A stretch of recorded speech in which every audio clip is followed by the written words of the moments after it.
Muy buenas tardes. Hoy es sábado 26 de febrero de 2021. Son las 6 de la tarde en Puerto Rico y estamos transmitiendo desde el Centro Cultural Puerto Real en San Juan. Queremos darle la más cordial bienvenida a la conferencia El Hijo que cambió nuestras vidas, del sufrimiento al sentido de la vida. Esta conferencia magistral que impartirá Miriam y Rafael Martínez se está grabando para subirla más adelante al canal de YouTube de Puerto Real. Antes que nada, queremos darle las gracias a Pediatric Home Care, que se ha unido y auspiciado esta transmisión para sus pacientes y familias que se benefician de su servicio. Pediatric Home Care Services es la primera compañía en ofrecer servicios en Puerto Rico a niños que requieren de un cuidado médico complejo en la comodidad de su hogar. Tienen como misión proveer servicios al desarrollo de los niños con condiciones crónicas dependientes de tecnología y así mejorar su calidad de vida. Así que muchísimas gracias a Pediatric por ese auspicio. Pediatric Home Care tiene oficinas en Río Piedras y Manatí y ofrece servicios a toda la isla de Puerto Rico. Y para más información pueden visitar su página web www.phcspr.com. Estas son las siglas del nombre de Pediatric Home Care Services Puerto Rico. También queremos agradecer la sintonía a los amigos felices de Manatí. Este grupo trabaja en la educación y en los adiestramientos de personas con capacidades diversas en el área de Manatí y pueblos circundantes. También queremos darle las gracias a todos los invitados que se han unido a nosotros de todo Puerto Rico, también desde el estado de la Florida e incluso desde España. Quiero pasar a hablar un poco del Club de Socios de la Escuela de Familia. El Club de Socios de la Escuela de Familia del Centro Cultural Puerto Real es un programa que ofrece a todas las familias de Puerto Rico formación, orientación y apoyo para educar a sus hijos y fortalecer el matrimonio. Para formar parte del club puede hacerlo a través de la página web de puertoreal.org. Antes de dar inicio a la conferencia, deseamos brindar los siguientes avisos a las decenas y decenas de personas que se han conectado con nosotros. Durante la conferencia se les pide, en la medida de lo posible, que tengan la cámara abierta, de tal modo que los conferenciantes puedan interactuar con ustedes, verles, ¿no? Luego también les pedimos que le den mute a su micrófono para así evitar ruidos de perritos, ruidos de vecinos, ruidos de aviones, en fin, cualquier ruido que pueda, digamos, impedir que fluya la comunicación. Al finalizar, también tenemos un espacio, tendremos muchos minutos para preguntar, para formularle las preguntas a los conferenciantes. Esas preguntas deben ser escritas en el chat que está que provee el mismo servicio, la misma aplicación de Zoom. Se intentará, ¿verdad?, responder a todas las preguntas según el tiempo que tengamos.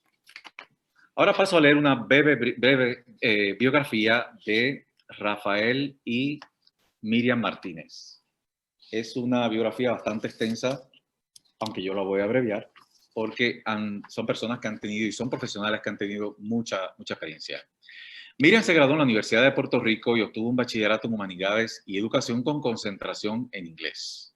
Tiene un certificado vitalicio del Departamento de Educación para ejercer como educadora en el sistema educativo de Puerto Rico.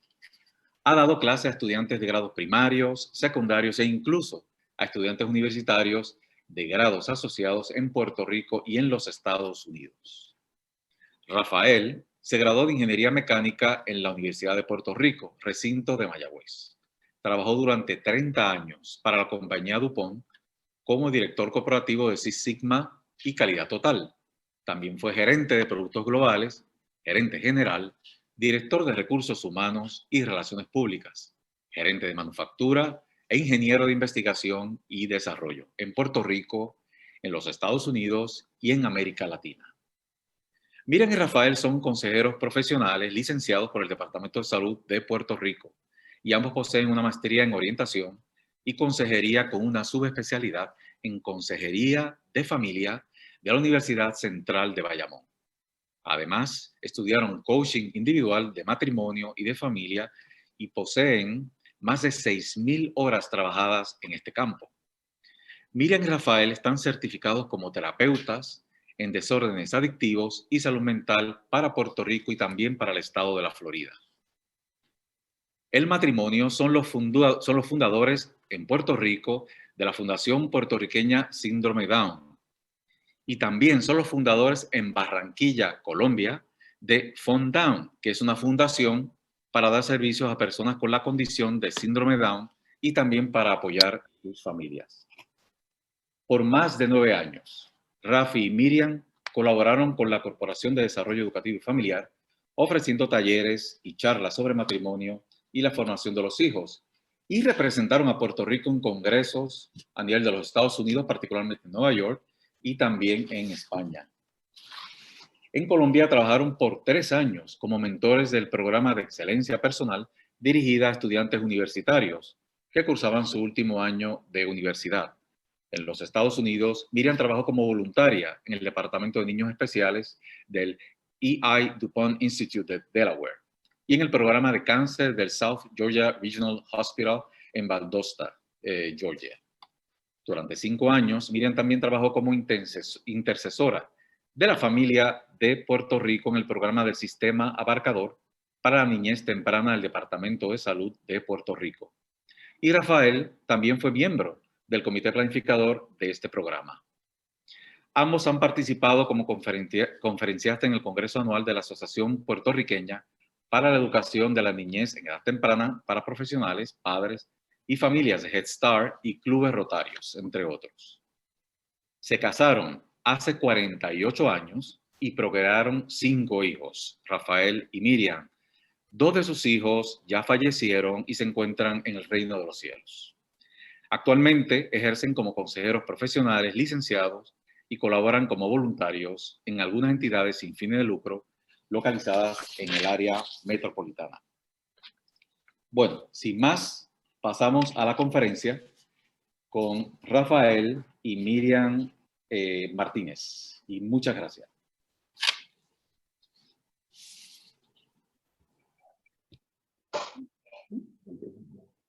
Buenas tardes, gusto en estar con ustedes esta tarde y voy a abrirle aquí el corazón como si fueran mis amigos del alma.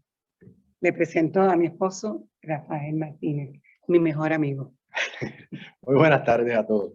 Esperamos, ¿verdad?, con esta charla o conferencia, poder provocar en ustedes algún entendimiento sobre el sufrimiento humano a través de nuestra experiencia personal con el último hijo que tuvimos en el 1985.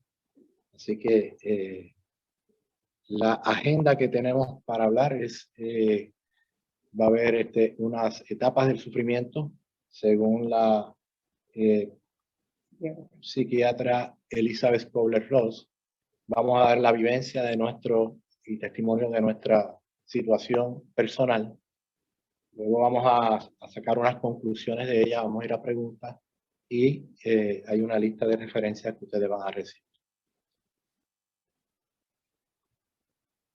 Bueno, escogí hablar de Elizabeth Kubler-Ross un ratito, pues ella explica las etapas del sufrimiento de una forma clara, aunque fue una psiquiatra muy reconocida e intelectualmente admirable.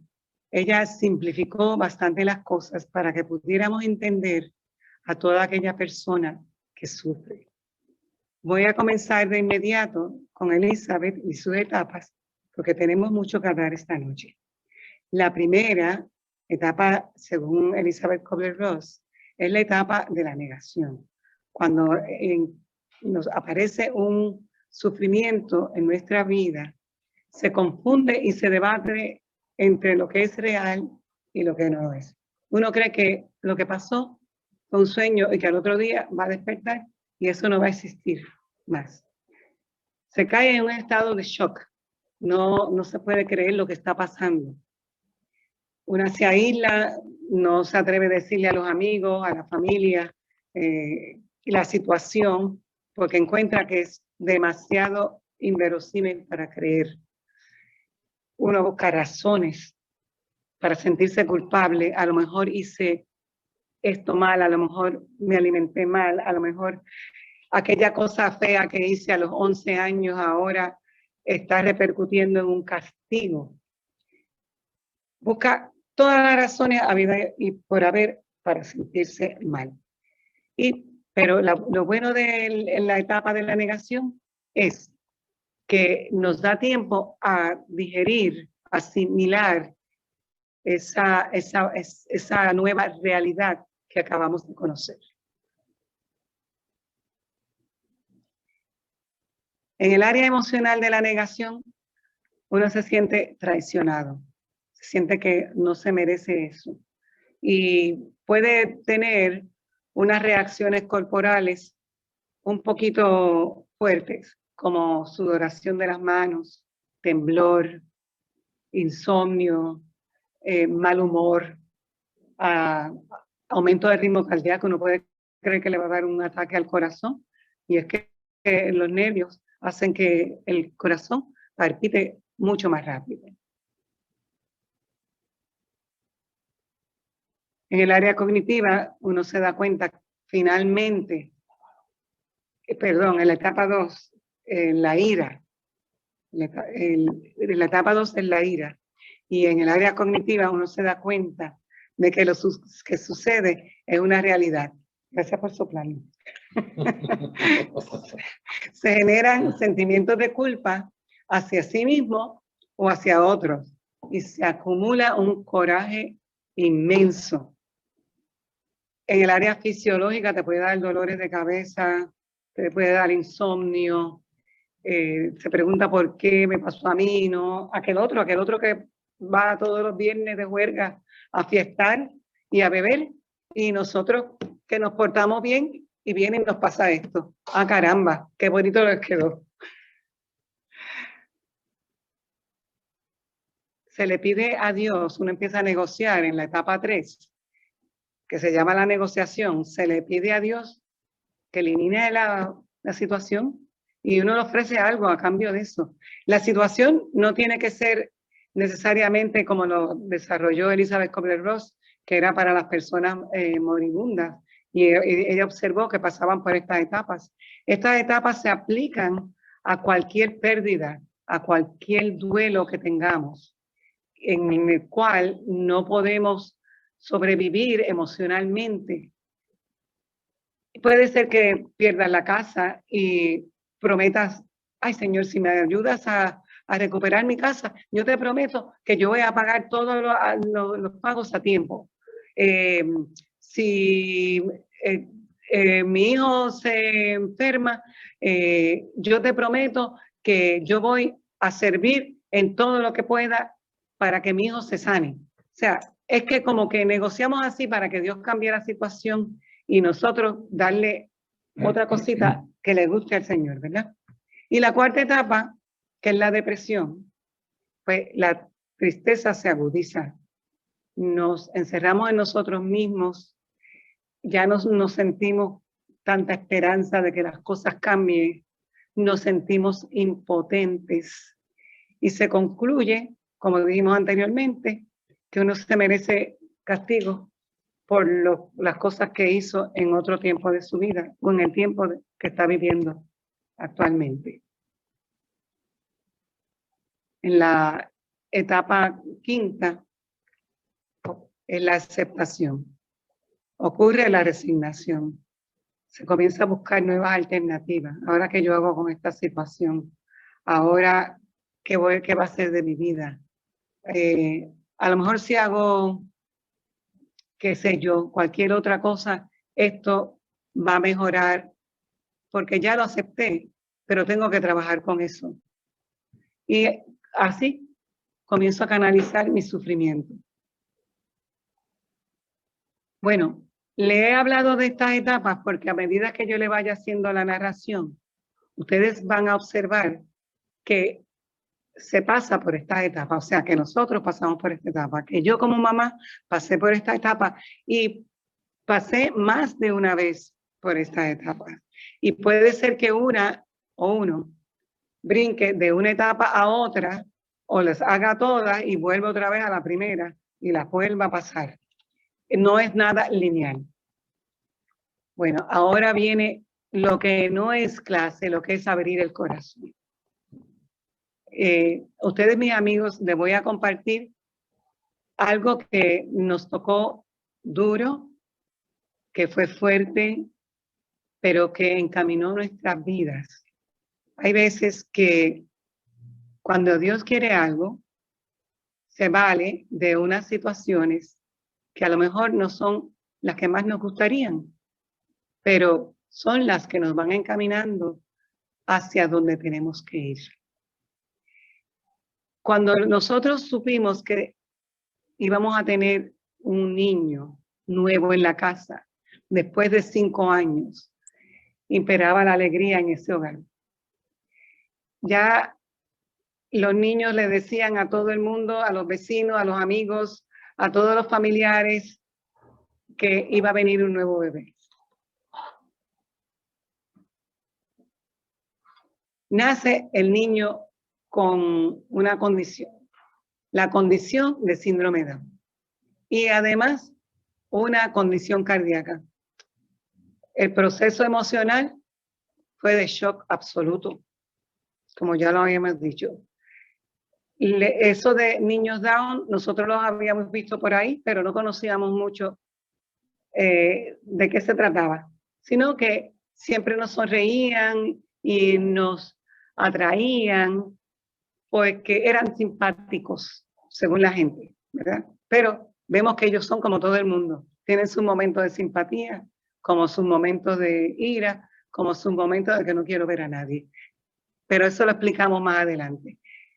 El nombre de síndrome Down provino porque el señor John London Down tuvo un hermanito que tenía ese síndrome, ¿verdad? Y empezó a investigar y a agrupar niños que tenían las mismas características. Los ojos chinitos, el cuellito más cortito, las manitas regordetitas, pueden tener una Y en la palma de la mano y otras características. Todo el mundo le decía los niños de Down. Hasta que, y no se sabía, él creía que era que venían de la Mongolia, de un familiar en nuestra generación bien atrás, que como decían los abuelos, requintó y salió este niño que como que si fuera un ciudadano mongólico, una persona de la generación de la Mongolia. Bueno, Jérôme Lejeune se pronuncia de otra forma porque es un apellido francés, me van a perdonar, pero aquí en castellano le llamamos así.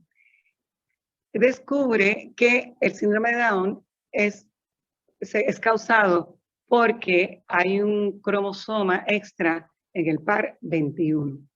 Quiere decir que tenemos 46 pares de cromosomas, pero en el número 21 aparece esta célula con este cromosoma extra. Bueno, la pérdida de expectativa que teníamos, ¿verdad?, del niño saludable que uno siempre anhela tener, pues se nos fue al piso con este nuevo miembro de la familia. No obstante, los niños lo reciben con tanta alegría y con tanto alborozo que contagiaron a todo el mundo, inclusive a nosotros. Como dije, Down's Kids es una terminología errada. Downs en inglés tiene un apóstrofe en el nombre, que es como, explico, perdonen la lección de inglés, pero es un posesivo. O sea, que los niños no son hijos del señor Down, ¿verdad? Él no los posee él. Entonces, el Departamento de Salud de Puerto Rico, y por supuesto nosotros, le decimos al síndrome Down, porque no son hijos del señor Down, son hijos de sus padres. Y por eso le quitamos el D. En Europa todavía se conserva el nombre de síndrome de Down. Bueno, porque Europa es Europa y el señor Down era europeo. Así es que allá se quedaron con él. Aquí lo usa mucha gente y no pasa nada, ¿verdad? Pero yo le explico por qué nosotros le quitamos el D. En nuestra comunicación con madres de jóvenes adultos, nos dimos cuenta que había mucho desconocimiento de lo que era el síndrome de Down en verdad. Nosotros mismos no sabíamos mucho, pero como ya ellas tenían niños adultos jóvenes adultos o adultos que estaban llegando casi a su mayoría, casi a la vejez. Antes no vivían tanto, pero había uno que otro que llegaba a sus 40 y pico. Ahora llegan a mucho más. De expectativa de vida, digo yo. Eso fue desalentador hablar con esa mamá porque ellas no estaban muy enteradas de lo que había. Y porque en verdad no había tanto. En aquella época, cuando uno iba a Plaza Las Américas, eso fue en el 1985 que nació el nene, no se veía ni en Puerto Rico, en muchos sitios, los niños con discapacidades se encontraban más en las casas y estaban guardados y no salían, ¿verdad? No los sacaban los papás. Consiguiente, era duro hacerse la pregunta de qué íbamos a hacer ante esta situación. Yo personalmente, como dice Miriam, el shock fue duro porque yo desconocía sobre esa condición y también porque me sentí herido con Dios, porque era el segundo hijo que perdíamos. El primero había nacido en el 1975, que había sido nuestro hijo. Nosotros tenemos 5 hijos, 2 en el cielo. Así que, como pueden darse cuenta, las etapas que Miriam mencionó al principio sobre Elizabeth Kubler-Ross, pues se van como cumpliendo, ¿verdad? En este sentido de que en aquel entonces no conocíamos ese término. Él tenía que darme un codazo para decir que iba a interrumpir, pero no me lo dio. De todos modos. Con esta charla de sufrimiento, tiene mucho sufrimiento, tengo que hacer un chiste de vez en cuando. Bueno, como fuimos a pediatras, a los familiares que eran médicos, a geneticista en Puerto Rico, a geneticista amiga que era vecina, todos decían que tenía síndrome Down y yo no quería que lo tuviera. Pues yo le digo a Rafi, bueno, como nosotros conocemos la gente de AI DuPont de Delaware, que es un hospital grandísimo que lleva manzanas y manzanas de edificios. Da la casualidad que yo había trabajado ahí como voluntaria, en lo que Rafi estaba laborando, y en DuPont, y mis hijos estaban en la escuela. Yo volví a mi casa, ¿verdad? Yo los llamé y ellos me dieron la bienvenida y el jefe de Rafi inmediatamente se inventó una misión para que Rafi, de trabajo para que Rafi fuera a trabajar y ahí pudimos volver al hospital de Delaware. Bueno, hacen un cariotipo que es un estudio de los cromosomas y sale así como un retratito, ¿verdad? De todos los cromosomas y se ve que el 21 tiene un cromosoma extra y queda confirmada la condición. Inclusive el cardiólogo confirma que existe un problema en el ventrículo izquierdo del corazón del nene. En el regreso del viaje, pues hay dificultad para localizar ayuda terapéutica, porque como no sabía dónde había nada, y llegamos a Arecibo a buscar una señora que daba terapia, y después fue que supimos de que había instituciones por ahí que daban, pero nosotros no sabíamos. Así es que nos sentíamos tristes, impotentes, no sabíamos qué hacer. Pero, de nuevo, la solidaridad de los hijos y la familia y de los amigos y el pediatra que teníamos, pues nos ayudó muchísimo y continuamos con los niños. Digo, con la aceptación, trabajando en la aceptación del niño. Bueno, un día yo estaba en casa solita y meciendo el nene en el sillón que había mecido a todos mis hijos y comencé a cantarle la nana que le había cantado a todos mis hijos y a los que no lo eran también. Esa de Brahms que todo el mundo conoce, a dormir, a soñar, no se la voy a cantar porque es una voz horrible. Y cambié de actitud porque empecé a cambiar la letra de la nana. Y soñando despierta, iba diciendo todas las cosas que ese niño iba a hacer, que en ese tiempo eran inconcebibles. Pero yo en mi imaginación fui declarando que ese niño iba a ser lo mejor de lo mejor en síndrome Down. Sí, tenía buen nombre, José David. Pues José, ¿verdad? Por San José, que es santo maravilloso, ¿verdad? El esposo de María.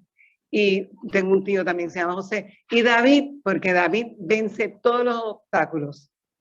Porque venció a Goliat, pues David, José David, iba a vencer todos los obstáculos, ¿verdad? Y gracias por acordármelo. Bueno, entramos entonces al mundo terapéutico, a la estimulación temprana. Todo el mundo ayudaba a la estimulación, los niños, las amigas, los amiguitos, los nenes, los vecinos, todo el mundo ayudando. Pero esa felicidad de esos meses fue temporal. El nene comenzó con una fatiguita, que él nació con una fatiguita que me habían dicho que era un soplo en el corazón. Y creo que, ¿verdad? Para calmar a mamá, me dijeron eso.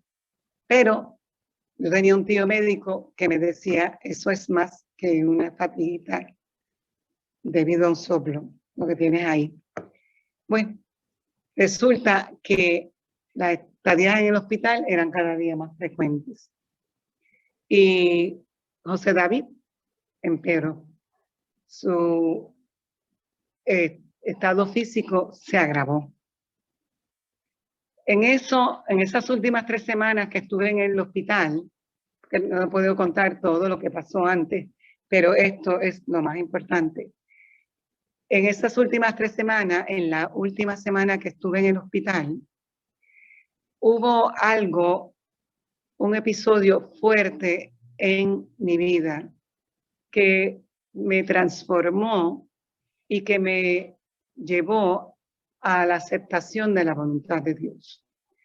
Resulta que al niño le encontraron una bacteria y no sabían qué clase de bacteria era. Así que para hacer posible el conocimiento de la bacteria, le iban a hacer un examen con una aguja larguísima en la ingle, o sea que lo iban a pinchar ahí. Ese nene ya estaba tan delgadito y tan flaquito y pálido que de verdad cuando empezaron a sacar la aguja, yo me fui de ese cuarto porque no podía resistir ver esa clase de examen. Antes de salir, yo miré el nene fijamente. Ya los médicos se habían dado cuenta de que yo me estaba afectando. Y yo miré el nene y le vi esas marcas en la cabeza de los sueros que le habían puesto, porque ya no encontraba dónde más ponerle sueros. En las manos y en los pies. Y recordé la marca de nuestro Señor en esos sitios en particular. Y dije para mis adentros, Señor, me has dado una advertencia, me has dado un aviso de que me estás mostrando las señales de Cristo, las mismas señales. Perdonen que la estoy tratando de emocionarme. Bueno, la cosa es que el niño tenía, yo observé que el niño tenía las mismas señales que tenía el Señor. Y le pedí al Señor ser fuerte porque entendí que me había dado un pequeño Cristo para que yo fuera mejor persona. Cuando estaba sentada, escuchaba los gemidos de ese pobre bebé que apenas tenía fuerza para gemir, pero le dolía ese examen bárbaramente. Yo me puse las manos en la cara y lloré un ratito. Cuando me quité las manos del rostro, me fijo que hay ahí un cuadro de María con un puñal en el pecho. El cuadro de la Virgen Dolorosa de ver a su hijo sufrir. Y ahí me di cuenta lo mucho que María sufrió y dije, bendito sea Dios. Ahora sé cuánto duele ver a un hijo martirizado. Qué pena me da contigo, María. Qué pena me da contigo. Tengo que quererte más. Tengo que entenderte más. Y ahí, esa obra provocó un completo abandono. Le pedí al Señor que hiciera su voluntad porque yo no quería ver a mi hijo sufrir más. En casa, ya lo dieron de alta, ¿verdad? Después de ese examen, ya en casa, el nene se agravó. Y yo me pasé el día llamando al pediatra y el pediatra me decía que llamaba al cardiólogo y el cardiólogo decía que llamara al pediatra y me pasé el día, la noche, en esas, hasta que dieron las 12:30 de la medianoche y dije, bueno, no molesto más. En eso el nene se quedó dormido y luego murió. Cuando yo desperté a Rafi para decirle que el niño había muerto, él no me lo creyó. Me dijo, mira, no es eso. Tú no sabes nada de medicina. Ese nene está en un shock. Vámonos rapidísimo para el hospital. Y ya verás que lo van a revivir y va a salir de ese shock. Así que tranquila.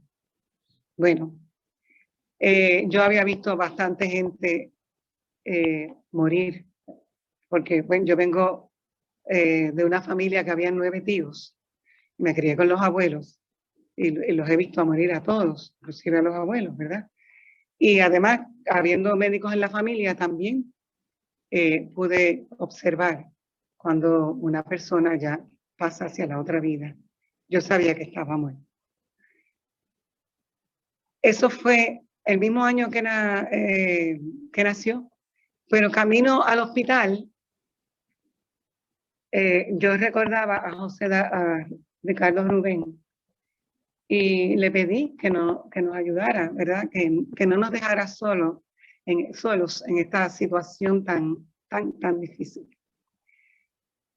Rafi seguía diciendo que no había fallecido, que él estaba bien, y iba el hermano guiando el carro y él al lado diciendo, el nene está bien, no te preocupes Miriam, que el nene está bien, no se preocupe nadie, que el nene está bien, porque todavía estaba en la etapa de negación.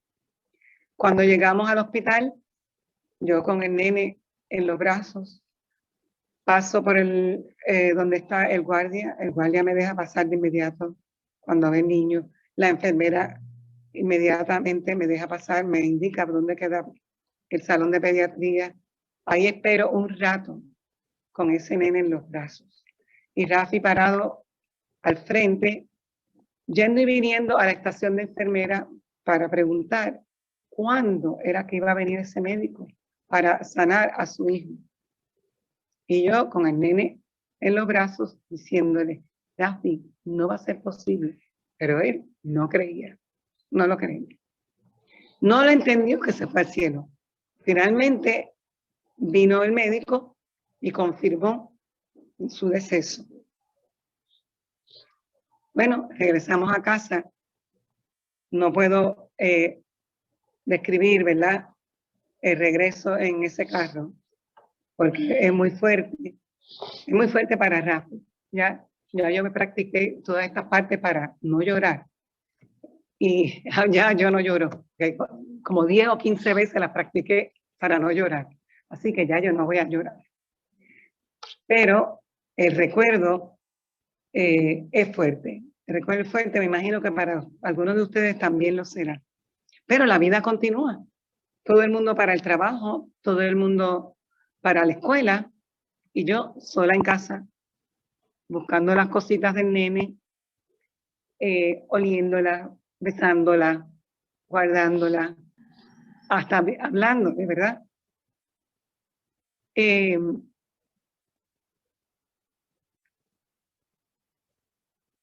Se poniendo fuerte. Pero el sufrimiento pues continúa asomándose.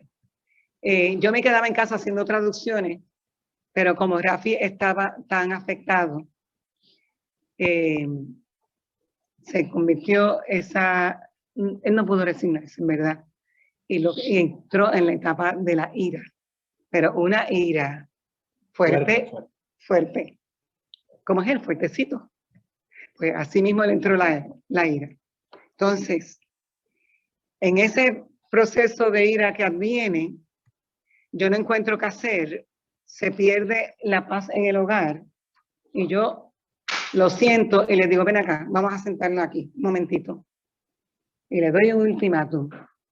O esto se acaba o yo me voy con los nenes. Así que hay que buscar una ayuda. Bueno, comenzamos a buscar una ayuda. Pero con desesperación, ¿verdad, Rafi? Llamamos a estos lugares, nos sirvieron, llamamos a un curso, empeoró la situación. Ya no encontramos a quién llamar. Hasta que alguien dijo, llamen al Padre Gonzalo. Y esa fue nuestra salvación. Padre Gonzalo nos abrió un camino nuevo. Padre Gonzalo. Un camino de fe, una renovación de amor.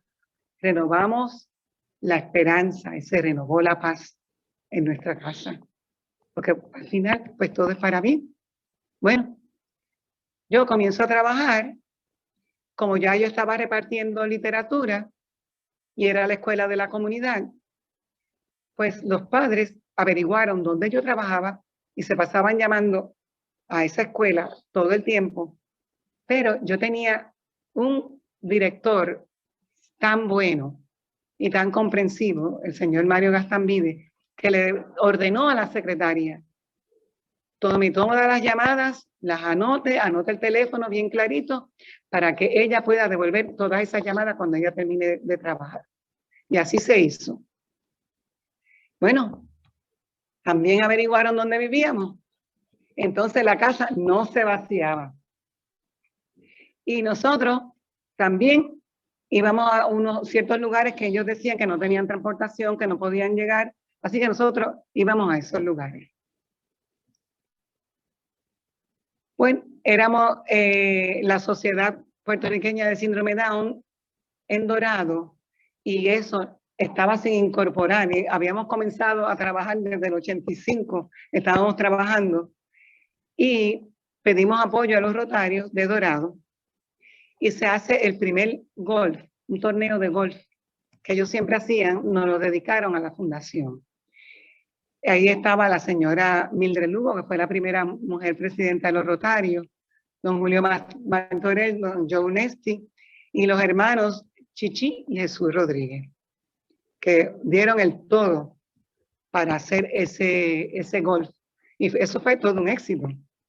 Con ese dinero, nosotros comenzamos a buscar profesionales de la salud que fueran expertos en los temas concernientes al síndrome de Down, porque en verdad estábamos conscientes de que eso no se había tocado mucho en Puerto Rico.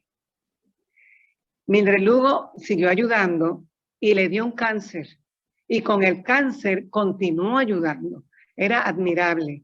cayó de cama y siguió ayudando desde la cama para seguir haciendo el golf, que fue el segundo. Con esos golf, con ese dinero que se recaudó en el golf, pudimos comprar servicios a niños que estaban en lista de espera en Ponce, San Juan y Mayagüez, para que todo fuera más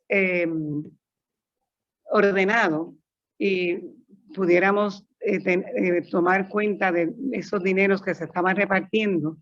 Pues decidimos que íbamos a utilizar el Centro SER para que ellos llevaran la cuenta de los niños y lo que se pagaba, y al Centro SPIVI en Mayagüez y al Centro Sor y Solina en Ponce. Así que fueron montones de niños subsidiados para recibir sus tratamientos terapéuticos. Un día, Rafi me dice que viene una compañía, que la compañía DuPont, donde él trabaja, iba a hacer una reunión mundial, y yo nada más que pensaba en el traje que me iba a poner, cómo me iba a peinar, que, bueno, todas esas cosas. Mujer al fin, ¿verdad? Y porque ella sacó su gabán y se acabó. Pero yo estaba en esas. De momento, en la reunión, todo el mundo hablando, todo el mundo socializando, que si el trabajo, que si aquello, que si lo otro. Y de momento yo veo que el vicepresidente, que es el que invita, porque ya había hecho la reunión profesional con los profesionales, pero después había un agasajo grandísimo en ese Román. Yo veo que él está como en un balcón, observando a todo el mundo.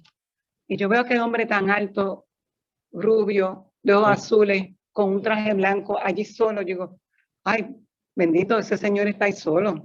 Y él es el que ha hecho esto posible. Déjame ir allá a hablar con él. Y cuando fui allá a hablar con él, lo saludé, le presenté quién era, de la esposa de Rafi. A lo mejor no sabía ni quién era Rafi, porque había tantos gerentes allí del mundo entero. Pero yo... Él sabía. Sí, porque ustedes hablaban, ¿verdad? Bueno, la cosa es que yo le dije, y él, pues, se entretuvo con la conversación hasta que se me ocurrió, yo creo que fue obra del Espíritu Santo, explicarle de un sueño que nosotros teníamos de lo que había pasado con el niño y que nosotros queríamos ayudar más a los padres.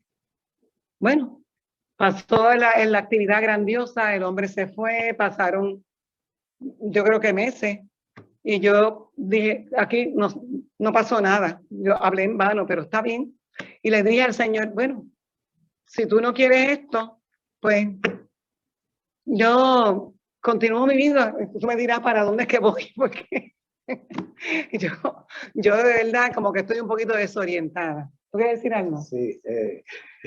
Esta vez me dio el codazo. Es que se acondicionan. Para mí es muy triste la otra situación, pero en esta reunión me da gracia y es como si la viviera ahora mismo. Porque yo de momento digo, oye, acá, ¿ustedes han visto dónde está mi esposa?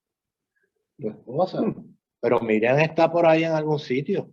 ¿No? ¿Dónde está Miriam? Y cuando ven, me dicen, no, si ella está hablando con el vicepresidente. Y yo, pero que ella está hablando con el vicepresidente de la compañía. ¿Qué es eso? Ah, cuando yo iba para allá ya regresaba de hablar con el vicepresidente. Así que eso me da mucha... Bueno, a mí mi abuelo me enseñó que todo el mundo es gente, todo el mundo es hijo de Dios, que todos somos iguales. Y él era el presidente, no la casualidad. No sé ni lo que será ahora. Pero bueno, era un señor muy respetado y yo lo traté con mucho respeto, pero era un señor. Así es que hablé con él y no tuve noticias en buen tiempo. Y de momento llega esta carta al señor director de Recursos Humanos de que le habían asignado $300,000 que se iban a canalizar a través de la Fundación Comunitaria, que parte de esos $300,000 iba para una escuelita en Manatí, y eso era como 25,000, yo creo que era para la escuelita, y el resto era para la Fundación para la Sociedad Puertorriqueña de Síndrome Down en ese tiempo. Y yo me quedé como que, adiós Señor, me contestaste. Pero tenía una condición que lo tenía que manejar la Fundación Comunitaria de Puerto Rico y yo feliz, porque yo no iba a manejar todo ese montón de dinero, y mucho menos Rafi, que trabajaba en DuPont. O sea que no era correcto que eso fuera manejado por nosotros. Así que hicieron una decisión muy sabia. Bueno, hicieron una petición, y varias peticiones. Perdonen que titubee a veces porque es que no es fácil esto. Bueno, pidieron que nos mudáramos al área metro, lo cual no era nada fácil para mí porque yo tenía los niños en Marista de Manatí, vivía en Dorado, entonces tenía que hacer 40,000 arreglos, ¿verdad? De escuela, de todo, y viajar todos los días. Pero yo, por tal de que la fundación se diera, estaba feliz de que se diera y quería que comenzáramos. Así es que él me apoyó en eso. Después de decidida esa petición, o respondida esa petición, se pidió, más bien la Fundación Comunitaria pidió que se cambiara de sociedad a fundación. Pues hicimos una enmienda al nombre y lo cambiamos de sociedad a fundación. Con esto pues nos traímos los dineros que quedaban para dar terapia para los diferentes centros. Pero ahora teníamos más dinero y podíamos auspiciar más terapias a más niños y hacer otras cosas. Así es que comenzamos a buscar una sede, que fue otra petición de ellos, y la petición que menos me gustó es que yo fuera directora ejecutiva. Y yo, bendito, pero si yo lo que hago es enseñar, lo mío es ser educadora, lo mío es educar. Yo puedo dar una charla, yo puedo atender los padres, pero dirigir una fundación, yo creo que yo no puedo. Pero esa era la petición, o eso, o no hay dinero. Ok, pues vamos a ser directora ejecutiva entonces. Bueno, las novatadas no faltaron las humillaciones tampoco, y el sufrimiento, ¿verdad? Porque acuérdense que yo estaba con una gente nueva, que no era la gente de Dorado, que eran unos ejecutivos, don fulano de tal, don mengano de cual, y el abogado tal, así es que ya era otra cosa a otro nivel. Pues Berso Masteller, otra vez DuPont, porque era la agencia que se encargaba de la publicidad y las relaciones públicas de DuPont, decidió que debía apoyarnos. Y así lo hizo. Y eso nos ayudó muchísimo. Tuvimos una alianza con Fondos Unidos, primero que nada, con varias farmacéuticas y otras entidades. Y comenzamos a dar charlas a padres por medio de la televisión y de la radio, y también personales, ¿verdad? Acudíamos a diferentes lugares de la isla y ahí dábamos charlas a los padres que no podían llegar al área metropolitana. Y teníamos un presidente muy bueno en esa época, y el señor nos pidió o sugirió, cuando le mencionaba de Chris Berg y le dieron ese programa, porque era un programa de televisión, que ¿por qué no lo traíamos? Yo le dije, ¿verdad? ¿Por qué no lo traemos? Ya habíamos hecho varias actividades y habíamos hecho una gala, yo creo. Así que decidimos traer a nada más y nada menos que el personaje principal de una serie televisiva que tenía como protagonista principal a un joven adulto con síndrome de Down. Se llamaba Life Goes On, y queríamos llevarle optimismo a los padres porque no tenían idea hasta dónde podían llegar sus hijos. Entonces queríamos mostrarle a esos papás que recién tenían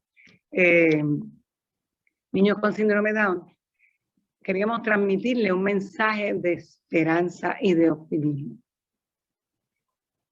Bueno, nos dimos cuenta, o nos dijo alguien de Fondos Unidos, que había una casa vacía en el colegio La Inmaculada, al lado. Y esa casa era de los Calaf, es una casa art deco preciosa de 2 pisos, que aún está ahí. Pueden pasar y verlo los que están en Puerto Rico o los que vengan a visitar a Puerto Rico. Estaba vacía, llena de cosas que estaba como de almacén, de tereques que guardaban las monjas para repartir a la gente más necesitada.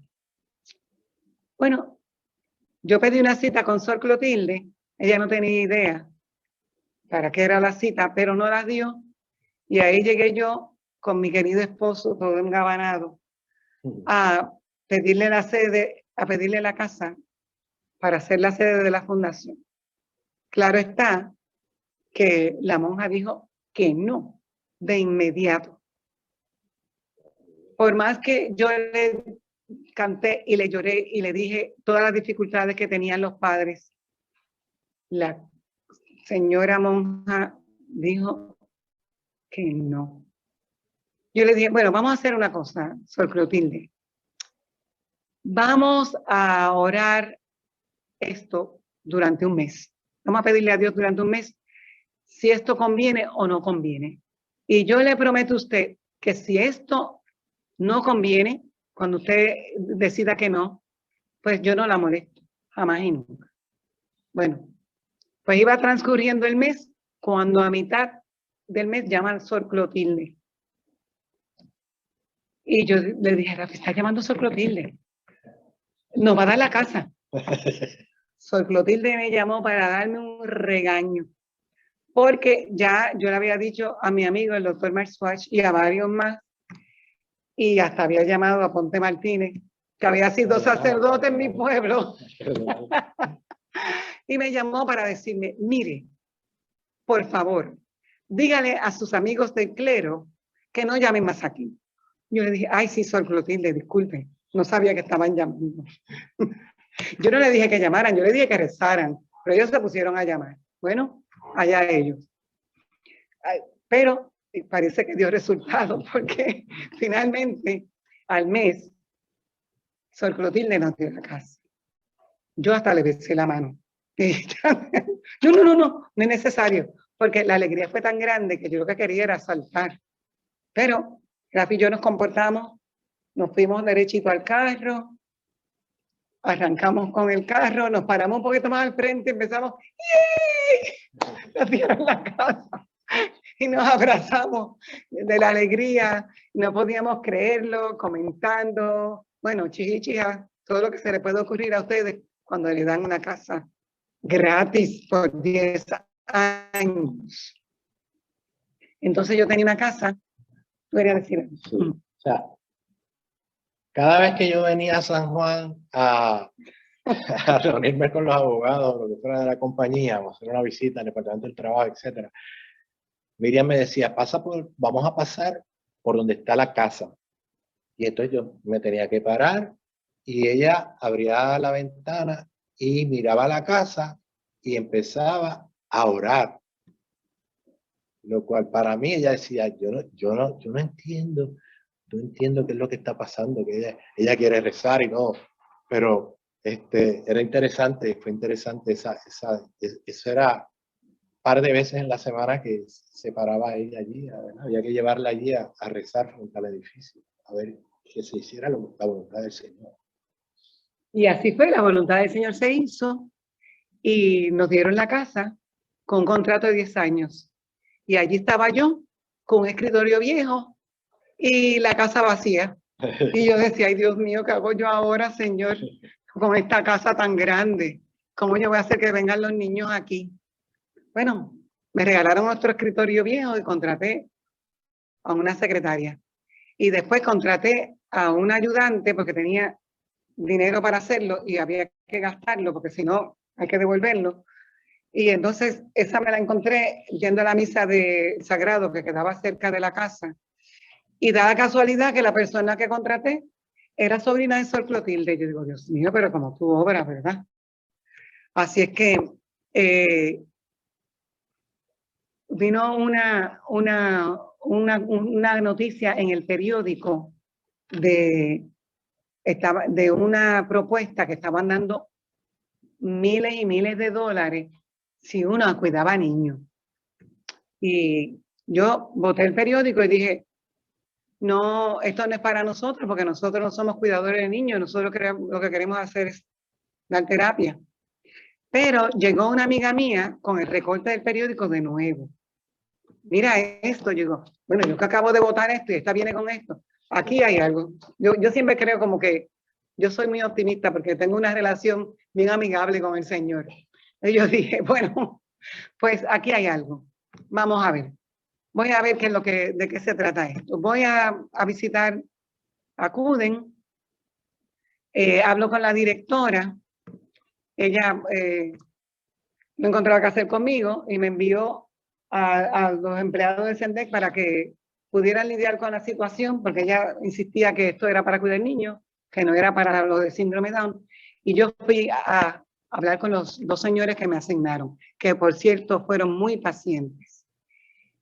Bueno, dimos ahí hasta las 12 en el lleva y trae de que yo quiero terapia, que esto es para cuidar niños. A las 12 del mediodía que les tocaba a ellos almorzar, yo le digo, ya es la hora de almuerzo, bendito, yo los tengo aquí. Me dice, no se preocupe, porque eran dos personas muy generosas con su tiempo. Y yo le digo, bueno, eso fue que el Señor me iluminó. Si nosotros cuidamos niños, ¿ustedes pagan terapias? Y dijeron, sí.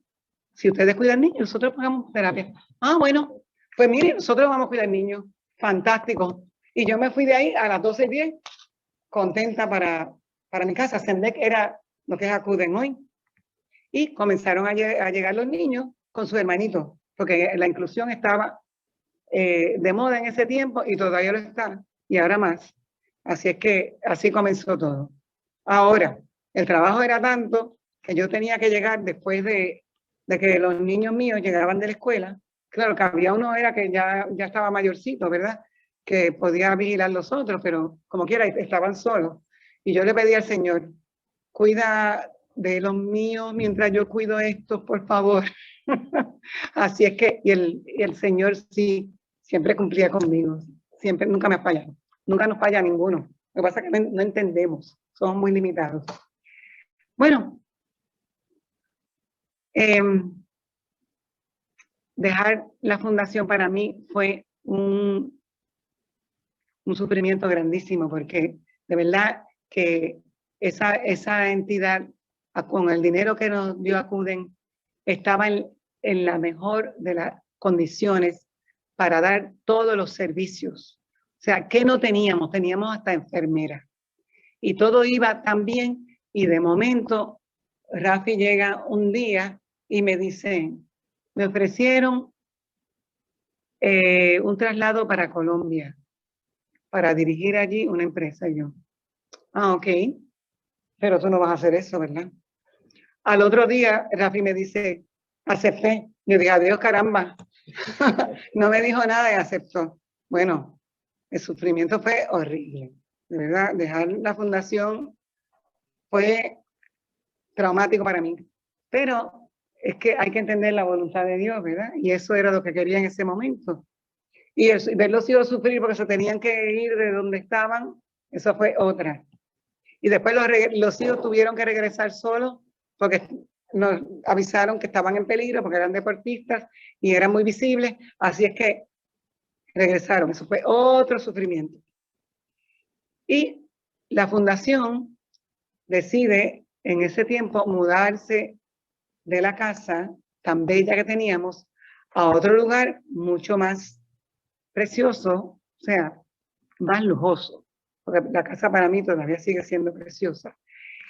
Y lo iban a pagar con el dinero que se ganaron, o nos ganamos, ¿verdad? El premio Tina Hills era de un premio bastante grande y podía pagar todo un año del alquiler de esa otra localización que era mucho más bella y tenía dos departamentos, uno para el de oficina y otro para el terapéutico. El sitio era muy bonito. Pero eso fue lo que sucedió. Le regreso a Puerto Rico, no hay chavos para pagar una directora ejecutiva y me ofrezco de voluntaria para hacer la directora. Hago una propuesta para empleo sostenido que yo juraba que no me la iban a aprobar y la aprobaron. Así que fue con otros cientos de $100,000, yo creo que fue. Yo digo, Dios mío, pero tú lo que me mandas son miles y miles, tú nunca me mandas nada chiquito. Bueno, gracias a Dios que tenía un señor, conocí un señor que estaba retirado de rehabilitación vocacional, a Roberto, que debe estar escuchando esta presentación en estos momentos, y él me ayudó a estructurar todo el andamiaje del programa de empleo sostenido. Todavía esos programas se están ofreciendo y han crecido. O sea que ahí tenemos jóvenes que salen a trabajar a diferentes lugares y son entrenados por el equipo de empleo sostenido. Y es un programa espectacular, porque ahí van los coordinadores, van los coaches y trabajan 3 meses con esos jóvenes hasta que aprenden a trabajar en los sitios que son asignados. Bueno, todo esto comenzó con el nacimiento de un niño que se llamaba José David, que tenía síndrome Down. Y gracias le doy al Señor por todo lo que nos ha dado y nos ha enseñado. Y gracias le doy a todos aquellas personas que comenzaron en esa aventura y creyeron en ella. Precisamente, hoy me dieron la noticia que la doctora González de Pigem murió, que era madre de una niña de nuestra fundación, una joven adulta. Y comenzó con la sociedad y siguió con la fundación. Inclusive, ella comenzó desde antes de la sociedad, porque ella me acompañaba a ver padres, a unos campos recónditos a veces, para poder instruir a los padres y ver los niños. Así que en paz descanse la doctora Pigem.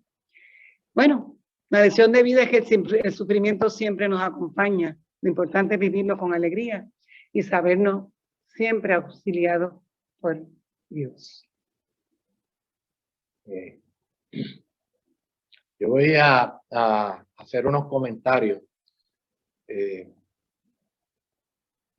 con relación a lo que Miriam, esa historia, esa vivencia que tuvimos. Y voy a hacer unos comentarios específicos con relación al sufrimiento humano que están reflejados en esa vivencia que ella nos ha presentado y que yo también tuve la oportunidad de compartir con ella. Entonces, la primera es que la enfermedad o el sufrimiento, el dolor, es una experiencia universal que nadie está exento de tenerlo.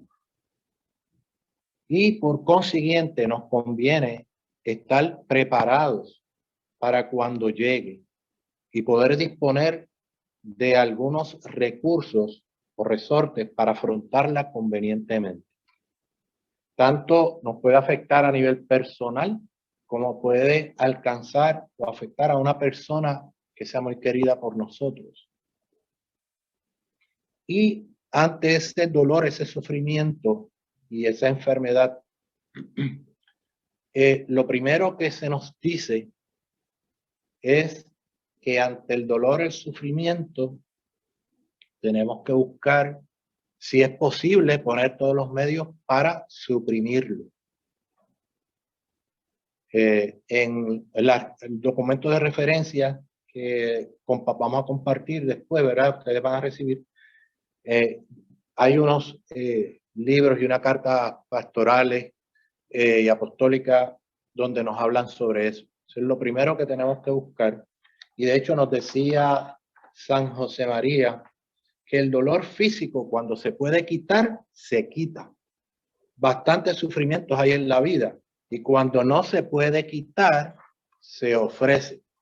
Así que esto es lo primero que tenemos que tener, ¿verdad?, en cuenta, que nuestra forma en la que hemos sido creados, vamos a tener dolor, sufrimiento, enfermedades, situaciones difíciles, crisis en la vida, y que nosotros tenemos que buscar, ¿verdad?, cómo y poner los medios para poder suprimir ese dolor. Si el dolor es físico, pues se nos aconseja, ¿verdad?, acudir a los médicos. Y en las Sagradas Escrituras, en Colosenses, los versículos 12 y 13 nos hablan sobre ello. Por consiguiente, es muy importante que nosotros ante el dolor podamos, el que no es útil, ¿verdad?, y un dolor, tenemos que buscar cómo quitarlo, o cómo aliviarlo, o cómo prevenirlo. Tenemos que poner de nuestra parte. Eso es lo primero. Lo segundo es que ese dolor puede que no se pueda sanar, ya sea físico o sea espiritual, de nuestra alma, ¿verdad? Así que de esa forma lo que hacemos es que cuando aliviamos nuestro dolor físico a través de los médicos y de los medios terapéuticos que hay, la ciencia, pues nosotros tenemos la oportunidad de poder utilizar los recursos que nos ha dado Dios o que nos pone en la mano de una forma mejor, y podemos obtener unos bienes superiores, ¿verdad?, de ello, de esa acción. Lo segundo es que una pregunta que nos hacemos es cómo abordar con amplitud y seriedad los problemas psicológicos, sociológicos y pastorales de las personas que sufren. ¿Cuál es el tiempo libre que tenemos? ¿Cuál es el apoyo económico que vamos a buscar para poder atender a estas personas que sufren? ¿Cuál es el apoyo físico, psicológico y moral para acoger a esas personas de la mejor forma posible? ¿Cómo vamos a apoyar a las personas que no tienen familia, o aquellas personas que sufren, que están abandonados por su familia? Y esto nos pone, ¿verdad?, en una posición de poder decir, ¿y qué yo voy a hacer ante este sufrimiento que yo tengo? ¿Qué voy a hacer con él? En nuestro caso, pues perdimos un hijo, ¿verdad?, a José David en el 85, y la pregunta, y esa era la hija más grande que yo tenía, haberlo perdido, pero Dios es tan grande que quería otra cosa. Y como dije, en aquella época no había muchos servicios, lo único que existía era SER de Puerto Rico. No lo conocíamos. Y no lo conocíamos. Así que nos identificó, ¿verdad?, nuestra situación con el sufrimiento de otras personas. Y esto nos lleva a que, ¿qué podemos hacer, verdad?, con el sufrimiento una vez quitamos ese dolor físico que tenemos? Pues mira, lo que podemos hacer es lo que se llama el apostolado del voluntariado. O sea, vamos a utilizar nuestros recursos, nuestro conocimiento, vamos a utilizar nuestro dinero, vamos a utilizar nuestras energías, vamos a poner los esfuerzos en amar a las demás personas, amarlos a ellos a través de acciones concretas, identificados con los sufrimientos que ellos tienen. Y déjenme decirle, en Puerto Rico, y más con la pandemia y con los huracanes, hemos visto que Dios nos ha presentado un montón de sufrimientos, donde nosotros podemos demostrar nuestro amor a los demás, dedicándole tiempo a todos ellos. Esta escuela de familias y Puerto Real es una de las que nos ayuda, ¿verdad?, a todos los padres. Por ser el tiempo, ya básicamente vamos a terminar, les dejo saber que la parte mía yo la tengo hecha, se la voy a hacer llegar más tarde a José Ortiz Valladares para enviársela a ustedes y la lean, y aquellos que tengan preguntas se comuniquen con nosotros en lo que podamos ayudar. Pero lo importante aquí es cómo nosotros ponemos esos esfuerzos Porque hay un sufrimiento que es inútil. El sufrimiento inútil tiene que ver con cuando tenemos ansiedad, cuando tenemos depresión, ¿verdad? Cuando nos hacemos las víctimas, cuando por nuestros problemas cargamos a los demás. Y esa es una buena forma de nosotros poder ayudar. Y esas sugerencias pues las llevarán, porque nosotros tenemos que preparar a los hijos para estas situaciones. Y quizás, ¿verdad? A veces uno aprende, como dicen, trial and error, porque nos pasó. Pero es importante que lo vayamos educando en ello. Así que a todos ustedes muchas gracias por habernos dado la oportunidad de llegar a ustedes. Antes que se despida, yo quería decirles No, que... Quería decirle, me toca a mí interrumpirle de vez en cuando, porque siempre me interrumpe a mí. Quería decirle que yo doy gracias a Dios por ese sufrimiento y por todos los sufrimientos de mi vida. Correcto. Y a nuestra familia nos ha venido muy bien. Nuestros hijos son diferentes gracias a esta experiencia. Son personas mucho más sensibles, son bastante especiales. Como todo muchacho, todo joven, ellos han sido atletas, han hecho sus cositas, pero siempre regresan a la bondad, siempre ayudan al que pueden ayudar, siempre escuchan al que tienen que escuchar, porque ellos han visto eso en casa. Quiere decir que ellos han visto que mami la llama mucha gente y ella atiende toda la gente, pero yo voy doblando la ropa, o si yo sé que es una persona que va a hablar mucho, pues con una gaveta, digo, esa gaveta hace tiempo que no hago nada con ella, o esta tablilla hay que organizarla. Y no pasa nada, eso no quiere decir que no le estoy dando el corazón, se lo estoy dando, le estoy escuchando. Así es que siempre hay tiempo para darle una mano a alguien. Si no lo hay que buscar buscar ese tiempo. Porque a veces perdemos el tiempo viendo un programa de televisión, o no me pierdo tan novela, o me voy para las tiendas.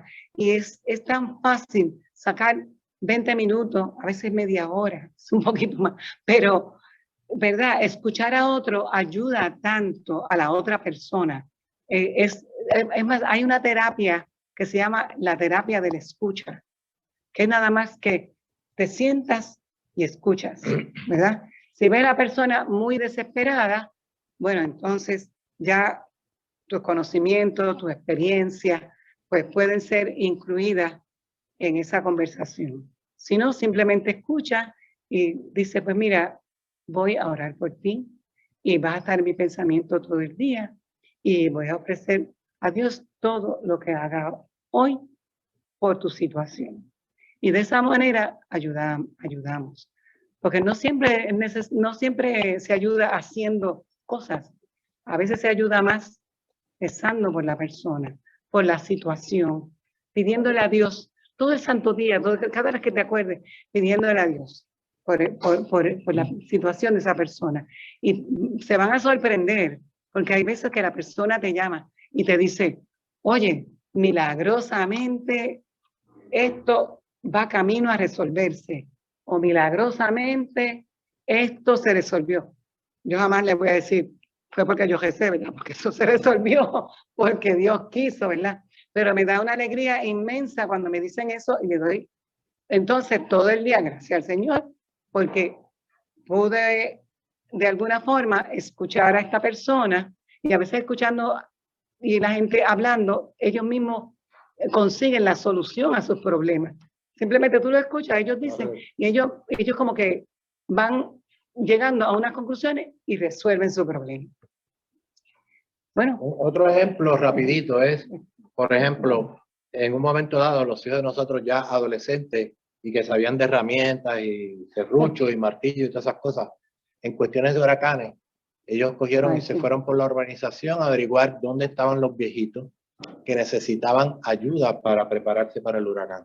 Hicieron un grupo de jóvenes y por todas las organizaciones que ellos podían llegar, fueron y ayudaron a que estos viejitos se sintieran cómodos, ¿verdad? Seguros dentro de la situación de una tormenta.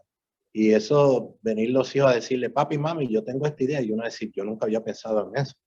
Es muy importante. Hasta la iglesia, se treparon Entonces, allá arriba a arreglar la iglesia. Así que nada. Déjame interrumpirte en algo para terminar. Esos muchachos que ya son hombres, fueron los mismos muchachos que en un momento dado, cuando se daban los campamentos de verano, iban a la fundación para llevar a los niños nuestros a natación, a la YMCA. Y cada uno se hacía cargo de un niño. O sea que ellos a la edad de 12, 14, ya tenían esa sensibilidad hacia de ayudar al más necesitado. Y estos muchachos ya no viven en la urbanización, la mayoría, pero ellos regresaron a su sitio de origen para ayudar a no solamente a los viejitos, a todo el que tuviera clausurada la casa porque se cayeron las ramas, a sacar las ramas y abrirle los garajes o las puertas, lo que fuera. Bueno, con eso terminamos nuestra presentación. Bueno, no terminamos en propiedad. Vamos a las preguntas. Muy agradecido a Rafael y a Miriam Martínez. Así que vamos a formular las preguntas que están en el chat. La primera es si cuando nació el bebé José David, le pidieron institucionalizar al niño. En aquella época era muy común que eso se hiciera. Pregunta Marta Ramos. Sí, nos pidieron una amiga muy queridísima de la urbanización, una mujer de una situación económica privilegiada y con muy buena intención nos dijo, mira, yo conozco un sitio en Estados Unidos donde tú puedes llevar el niño y ya no tiene más preocupaciones. Después vas 2 veces al año y lo ves, o una vez al año como tú quieras. Y yo les dije, ay, lo siento, pero nosotros nos vamos a quedar con nuestro niño y lo vamos a criar. No te preocupes, que él va a estar bien. Me dio gracia porque esa misma señora fue a una subasta en la biblioteca James Stern y era una subasta de árboles. Todos los árboles eran preciosos y el más humilde era uno que había enviado a la fundación con las cositas que hacían los nenes y eso eran los adornos. Y era el chiquitito y nadie pidió ese árbol. Esa señora estaba en esa subasta y dijo $1,000 por el árbol de la Fundación Puertorriqueña de Síndrome Down. La biblioteca se salvó. Y dije, ay, verdad, hacerlo la fundación. Pero así es. Sí, bueno, Marta agradece el testimonio tan hermoso y edificante. Vamos a ver. Carmen Berríos dice que Dios lo hizo como parte, digamos, del inicio del testimonio del bebé de José David. Roberto Rivera dice que Dios continúa desarrollando su propósito. Y Marta Ramos también expresa que el sufrimiento es relativo, que el sufrimiento es un tesoro de Dios, un instrumento de Dios para acercarnos más a Él, si sabemos aceptarlo con amor. Muy bien. También tenemos una pregunta desde Ponce, de Brenda y René. Ellos preguntan, ¿qué consejos ustedes le darán a una pareja que se acaba de enterar que tendrán un hijo con síndrome Down? Wow. Primero, ir con la verdad, ¿verdad? El niño va a tener unas limitaciones, pero las podemos trabajar. Y le podemos indicar dónde, en este caso en el nuestro, ¿verdad? Es en la Fundación Puertorriqueña de Síndrome Down. En Ponce hay una fundación también muy buena. Pueden ir ahí. Si tienen los medios, también pueden traer un terapeuta a la casa. Pero lo importante es tratar a este nene como cualquier otro niño. O sea, él es hijo de papi y mami y es hermano de los hijos nuestros y tiene los mismos derechos, los mismos privilegios. Lo que pasa es que tiene una condición. Como algunos nos nacen con los dientitos un poquito para afuera y tenemos que ponerle bracers, otros nos nacen con las piernitas un poquito abiertitas y tenemos que poner unas botas especiales o unos ganchos. Nosotros atendemos la necesidad de cada hijo. De hecho, ahora mismo estamos atendiendo la necesidad de un hijo que ya es adulto y lo amamos muchísimo y él es valiente y fuerte, y yo creo que es valiente y fuerte precisamente porque tuvimos ese niño con síndrome Down. Así que esto no es, ahora a principio es duro, pero de verdad si uno viene a ver, es como que Dios se ha preocupado personalmente de nosotros, de darnos ese hijo, porque ese hijo nos va a llevar a hacer cosas grandes, nos va a llevar al camino de Dios primero que nada, y nos va a llevar al camino de la superación. Y ustedes van a ser instrumentos en su tiempo para otros padres que estén en la misma situación que ustedes están ahora. ¿Cómo se llama Brenda ahí? ¿Y cuál es el nombre del muchacho? Brenda y René. Brenda y René, envíenos o comuníquense con nosotros. Sí. Nos podemos Estamos ayudar. siempre a sus órdenes. Lo primero es conocer sobre la enfermedad, mucho sobre eso. Sobre Sobre la condición, perdón. Por poco lo mato. Tenemos otra pregunta. Una pregunta bien interesante. Carlos María Agudo pregunta que cómo podemos hacer que nuestros hijos practiquen, en cierto modo, el sufrimiento que se mueve en un mundo en el que todo lo que está sufrimiento simplemente se borra. ¿Cómo podemos hacer, enseñar a nuestros hijos a que el sufrimiento es parte de la vida y cómo abordarlo? Yo le voy a dar esa pregunta a Rafi, porque precisamente en esos papeles que él tiene ahí, que estaba leyendo esta mañana, habla sobre eso. Yo le puedo decir, pero quiero tu participación. Hay unas cosas específicas que podemos hacer, pero es bien importante que, por ejemplo, desde pequeños vayamos enseñándole a aceptar las diferentes contrariedades que nos trae la vida. Cambio de planes que ocurren, fracasos en la escuela, situaciones difíciles que no sé cómo afrontarlas. O sea, tenemos que buscar la forma de que ellos vayan viendo esto, de que lo más importante es aprender de lo que nos sucede. Entonces nosotros podemos ser unos instrumentos muy importantes en ese proceso de aceptación que, como Elian al principio, conlleva rebeldía, a veces con negociaciones y diferentes procesos como se explicó al principio. Otra cosa es enseñarle a obedecer y respetar la autoridad, pero principalmente obedecer y respetar la autoridad comenzando por los planes de Dios y lo que queremos hacer.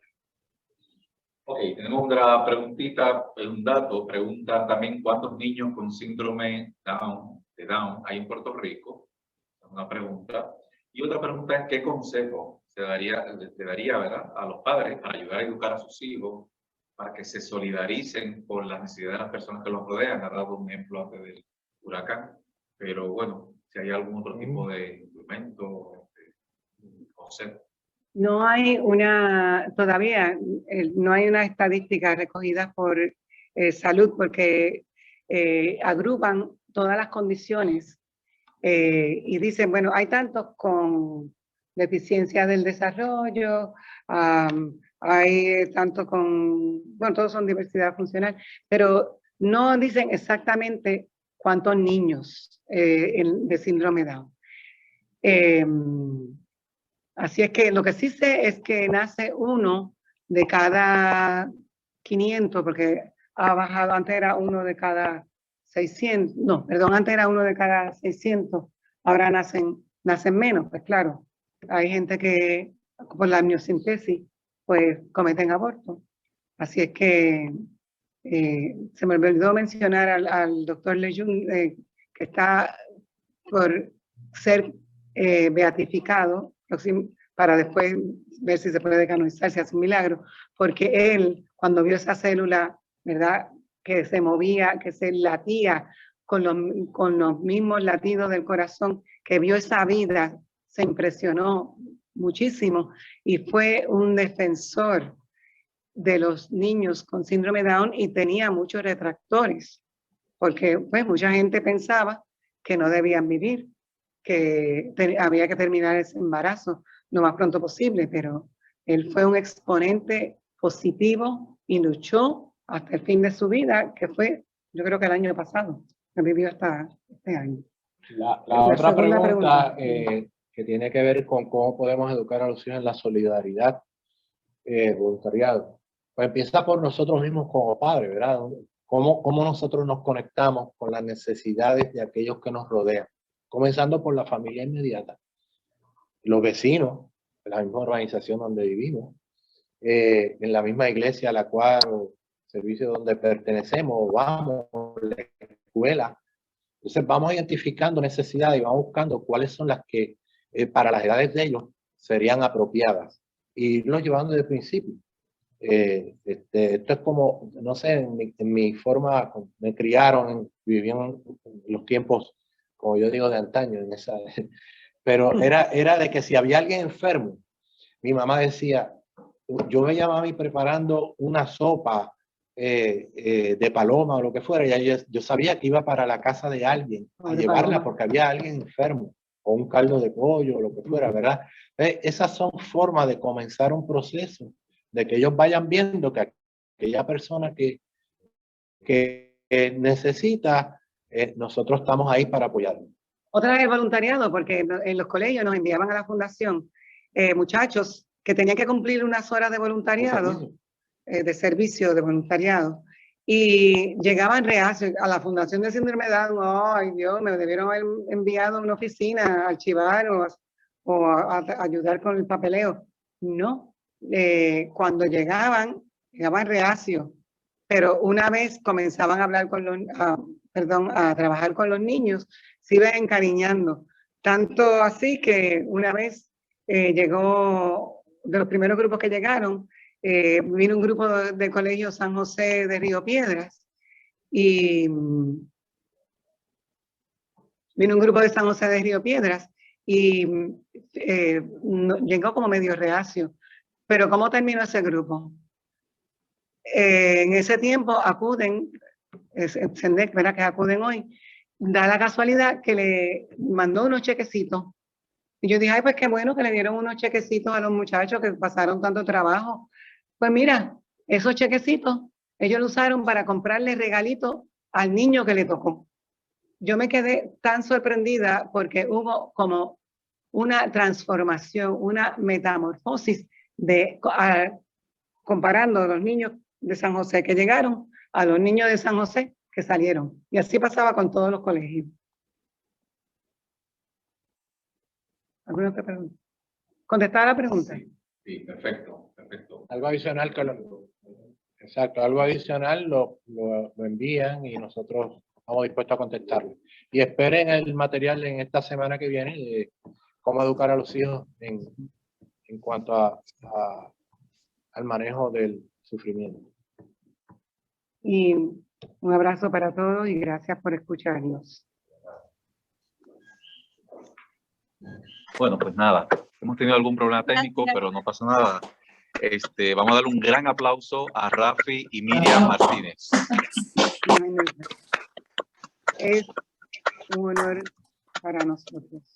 Bueno, entonces, antes de concluir, les queremos invitar a participar en el curso Amor Matrimonial, llamando, apúntenlo, de todos modos lo voy a enviar por chat también, o se puede escribir por chat, 787-649-5695. 787-649-5695 si alguien está interesado en el curso de orientación sobre amor matrimonial.